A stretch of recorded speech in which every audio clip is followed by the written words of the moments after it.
A hostile welcome in Athens for bailout inspectors from the so-called troika of international lenders, the European Union, the International Monetary Fund and the European Central Bank.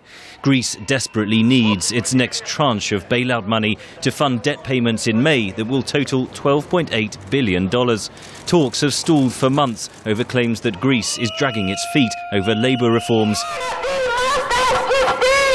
Protesters shouted at the inspectors, "We are talking about human lives. You are talking about profits and losses."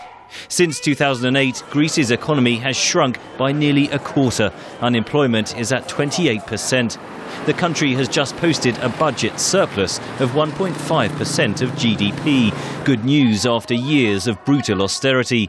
But there's a long way to go, says analyst Simon Tilford with the London-based Centre for European Reform. Certainly no developed or even second world country has ever pulled off a fiscal adjustment of the scale that the Greeks have managed. But they don't just need a surplus, they need a huge surplus in order to stabilise their debt burden. The EU issued revised growth forecasts this week, suggesting the Eurozone will grow by 1.2% this year and 1.8% in 2015. Olli Rehn is EU Commissioner for Economic and Monetary Affairs. Recovery in the European Union is gaining ground and spreading across countries, although it remains still modest. It is good news that economic activity has also started to strengthen in the vulnerable countries. Italy is seen as one such vulnerable Eurozone member.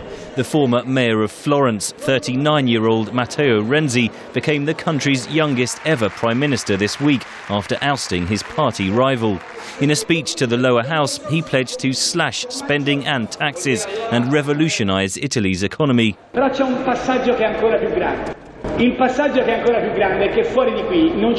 Outside of this parliament, nobody believes any longer that politicians can get things done.